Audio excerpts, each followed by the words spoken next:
And that's what drives me crazy about the debate. When you see these op-eds in the New York Times from these right-wing think tanks who have not done their research and are just giving bad faith criticism on behalf of their billionaire donor. No one with a think tank job has ever worked in retail. No one from a think tank job should ever be writing an op-ed about something they haven't done in real life. Hey, we've got Errol Schweizer. Errol used to work at Whole Foods as VP of grocery. He can tell us what that means. The ulcers have mostly healed, so. Whole Foods has that reputation as being like the elite grocery store. So what can Errol have to say about affordable food? But you're going to show us. We're going to find out. It's more than a reputation, trust me.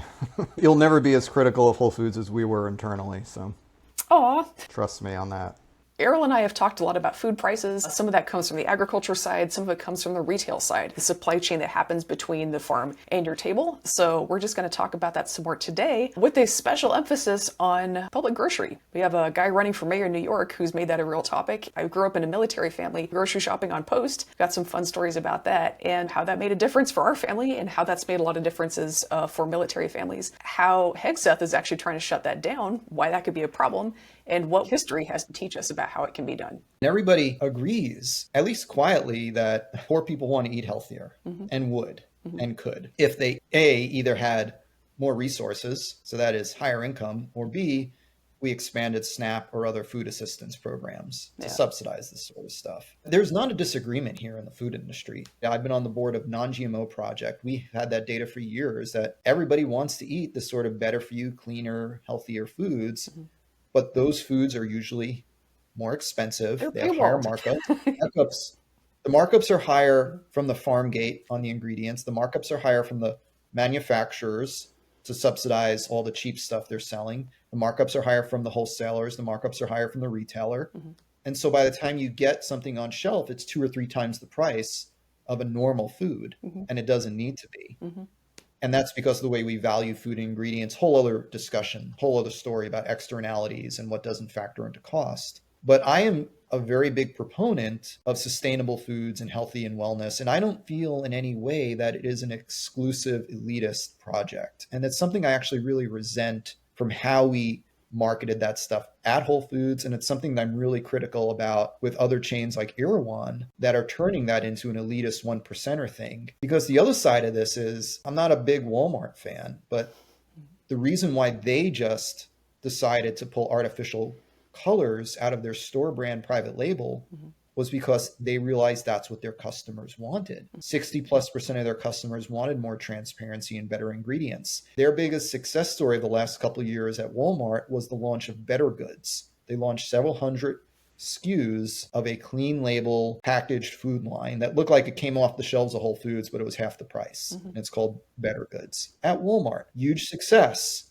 So what do? They apply that learning to the rest of Great Value, which is the second largest packaged food brand in the US after Kirkland. And they're saying, no, this is not because of RFK, because RFK is doing the same thing as Walmart. He's just following the people.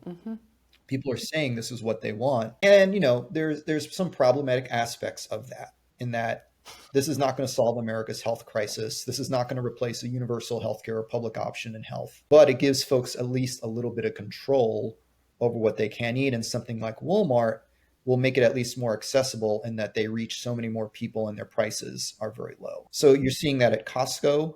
You're seeing that at almost all the major supermarket chains. They each have private label programs that are growing.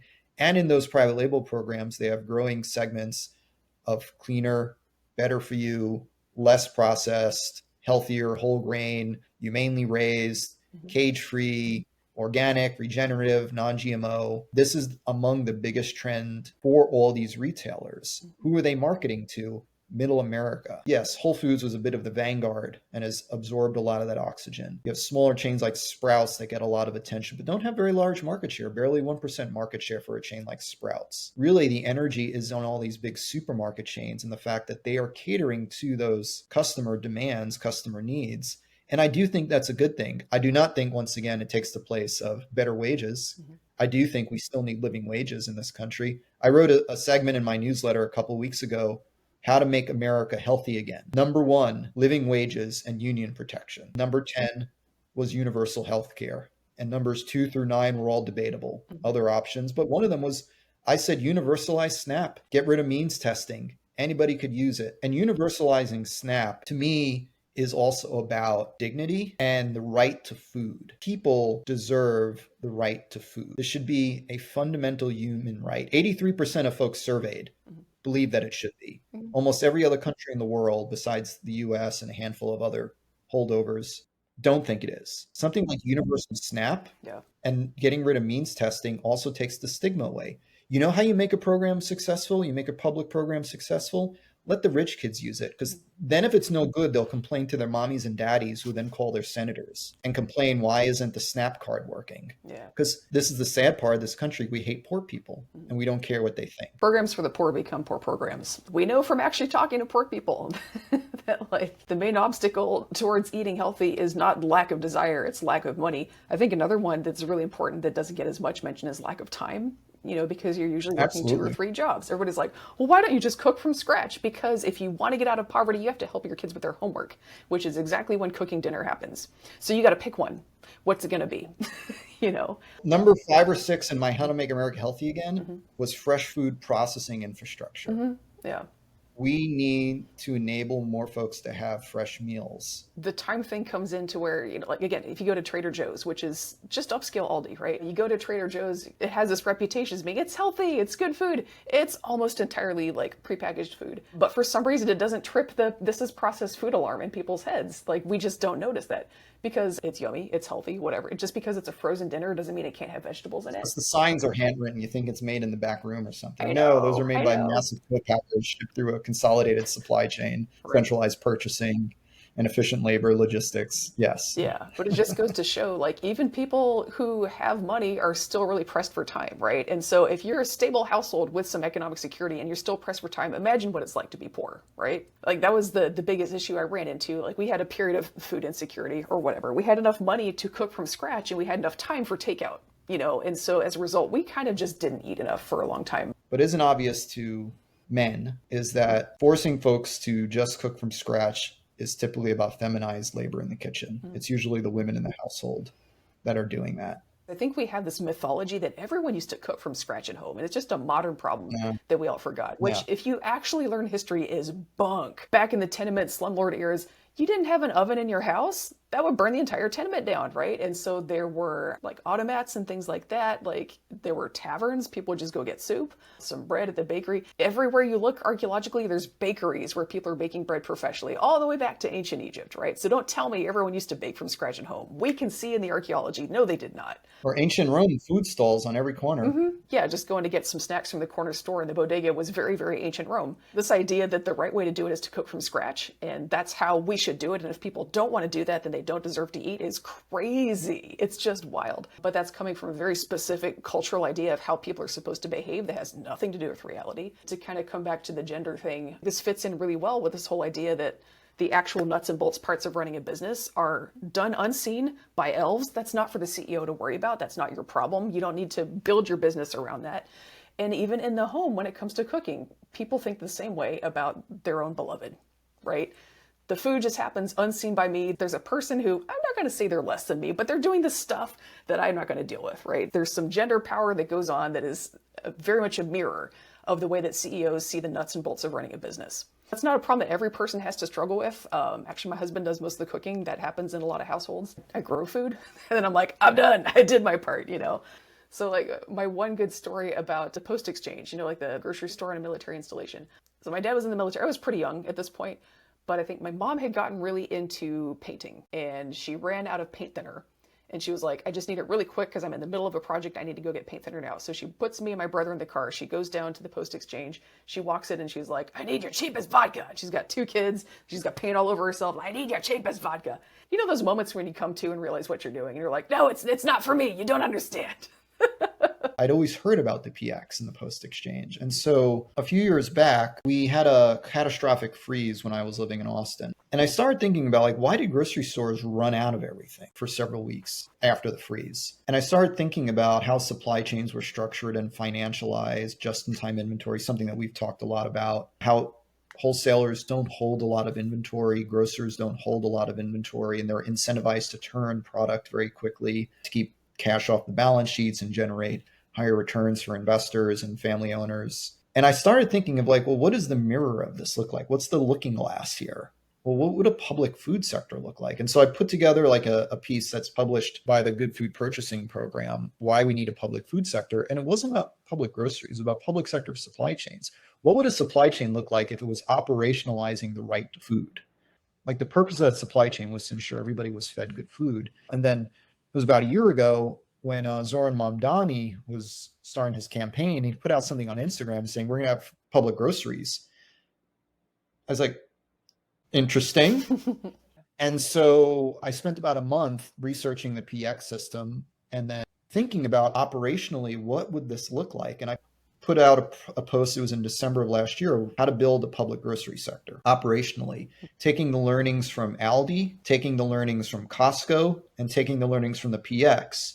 And what folks need to understand who are not in the military is that the PX serves well over 1 million people a day, is fully publicly funded until, Comrade Hegseth, decides to outsource and privatize it. Best of luck with that, Junior. The PX currently, it would be one of the top 50 largest grocery chains in the US, typically has a markup of 2 to 3%.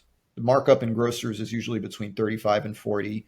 In mass merchants, it's like 25 to 30, like Walmart. At Costco, it's like 14%. The PX has by far the lowest markup. The PX primarily buys from some of the same wholesalers. They supply grocery stores. They supply the military. You can find the same stuff, except, and you could speak to this more accurately than I can, 20, 30, 40% cheaper at retail. And I validated those numbers with friends of mine.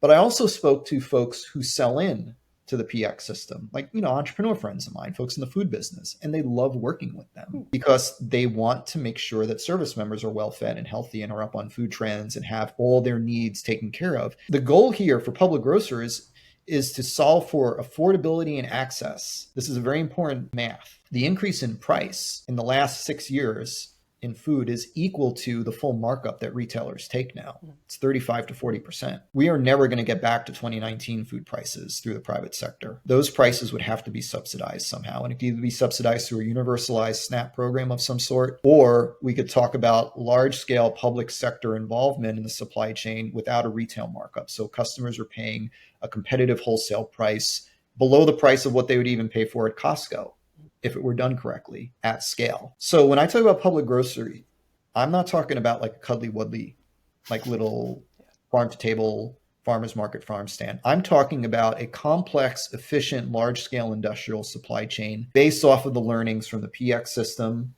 possibly even utilizing it and civilianizing. I actually said we need to just civilianize the PX system, or creating these outlets like a Costco or an Aldi with a limited assortment, low markup, efficient labor, union labor, paid well, but not doing a full service, farmer's market, food court, all that. Nope. You got to do no frills if you want this to be cheap. And that's really what it is. It's about affordability. It's about access. And it's not only doable, it is being done every day. And that's what drives me crazy about the debate.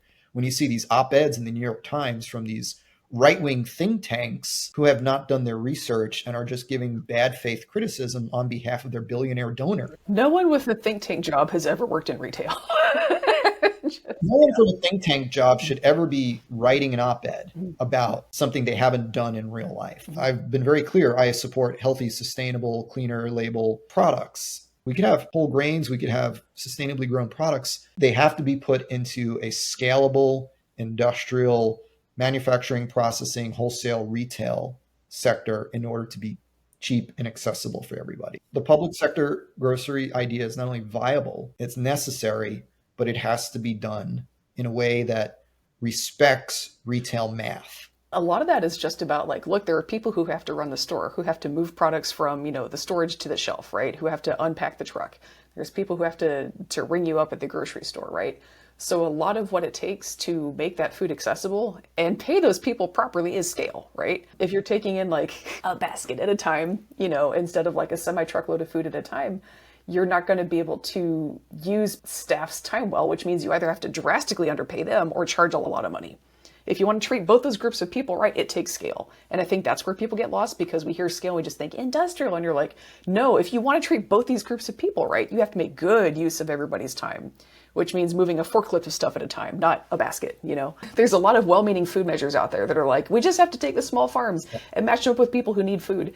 I would say that if you want to be a farm that supplies food locally, you need to meet people where they're at. That is your job. Yes. You are a business. Farms are a business. I do believe in small farms. They can do the right thing. They can be successful. They can meet people where they're at. But that is our job as business owners. It is not society's job to come to us. After you take out farm debts and expenses and losses, farmers have made more money every single year than non-farmers since 1998 in the United States. As a farmer, you know, I'm certainly aware that there are lots of resources that we need and could use. Like, we need a public cooling facility, or like, we need infrastructure. The farm sector is made of people with enough social and financial capital to maybe take care of more of that ourselves, to be a little more proactive about taking care of our own needs. We're a community with the capacity to do that. And I would like to see us seize control of our narrative a little bit more instead of kind of sitting around with our hand out, wanting the government to do everything for us. I believe in social safety nets. I believe that nobody should go without food because they're poor. I think that's kind of a no-brainer, but that's a responsibility towards the poor. That is not a responsibility towards